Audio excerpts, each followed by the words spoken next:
Ladies and gentlemen, how's it going? Once again, I'm your cryptocurrency computer guy, Nev from Nev's Tech. But today we're going to have a look at Tiger Spaceflight Quartz Game Clock. I was really lucky to find this in an antique slash junk shop in a very small village. 1982. Haven't seen anything quite like this before. Well, I think I remember seeing stuff like this in Radio Shack, or the Source as we call it in Canada, or as I call it, Radio Source.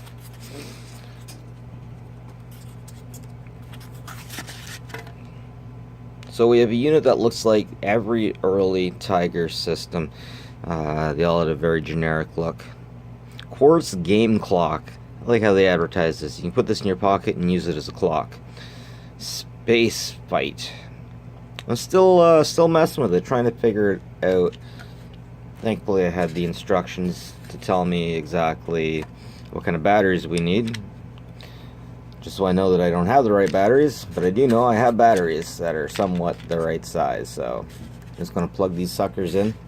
I still have yet to understand the game, but we'll see. There, I can get it that far.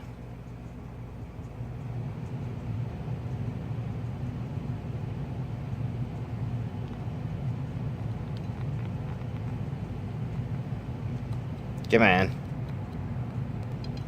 Alright, helps read the instructions. Unfortunately, the instructions don't seem to say how to take off. Old school cool, what can I say? Very nice. I have never felt like I've had so much documentation, but had so little idea what to do.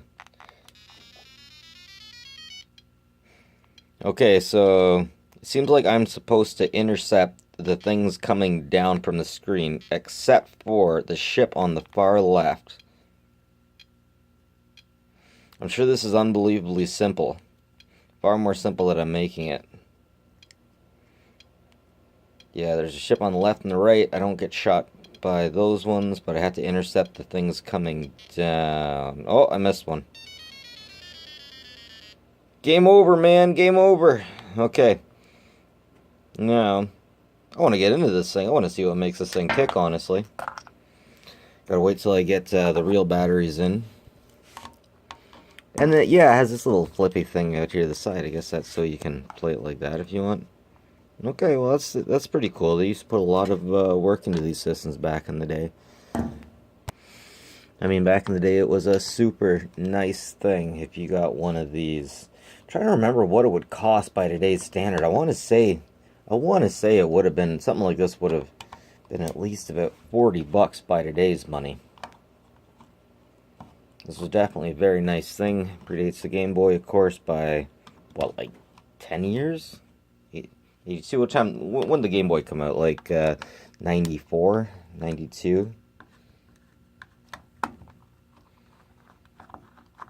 It's definitely interesting when I come across stuff like this. I got this in a lot with some other handheld games. You can check out my YouTube channel if you want to see the other ones I got, and they were handled really well, but used quite a lot. And it's interesting the state of decay that they're in. No clips, thank God. Oh, look at that. Oh, that's beautiful. That is beautiful. I haven't seen anything like that in quite a while. Just beautiful. There's something old and rustic about that. Gotta be really careful here. Gotta respect this old technology. But I would really like to see the other side of that game board.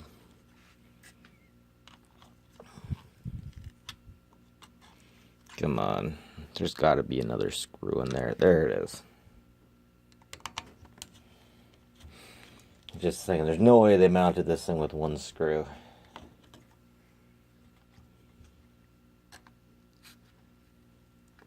Maybe I'm missing another one. It'd be nice and dainty. I don't want to hurt this. This beautiful old system. I gotta be missing a screw. Alright, I'm going to mess with this thing for a sec. Be right back.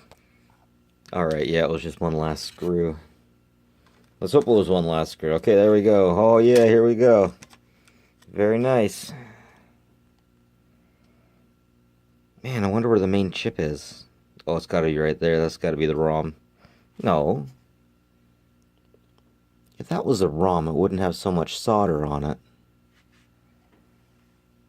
Where's the chip?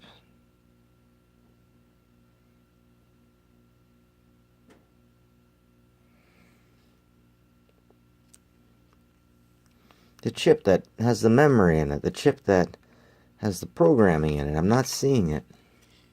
It's got to be here. There's got to be a programming microchip. Interestingly enough, I didn't notice it before. There seems to be a reset button right there. Where the heck is the chip?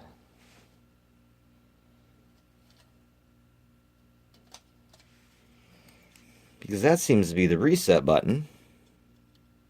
I'm pretty sure those are just capacitors. Alright, well, if you guys are seeing it, if you guys know something I don't, please leave something in the description. I'm just not seeing a chip on here.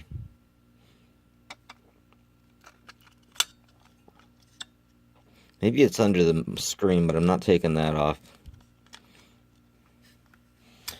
Oh, alright, time to put this bad boy back. It's interesting to see the battery types that they use here.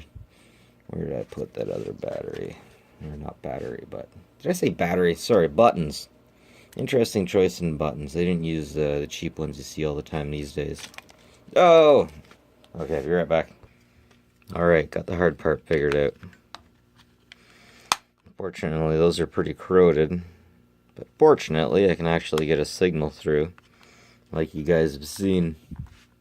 So yeah, I definitely don't come across this stuff very often. I'm not even sure I really remember seeing this on the shelves of Radio Source. I definitely know I've seen them before. You don't come across Tiger Electronics like this very much. When you see the Tiger Electronics from the 90s, you don't really think that once back in the day it was really a respected brand and people thought quite highly of it. And then in the 90s, people are thinking pretty low of it. Frick, the games were just about as much as a Game Boy game. That didn't make any sense. Well, yep, there we go. Got all the fun stuff. Clean her up and maybe smack her on eBay. We'll see what we do.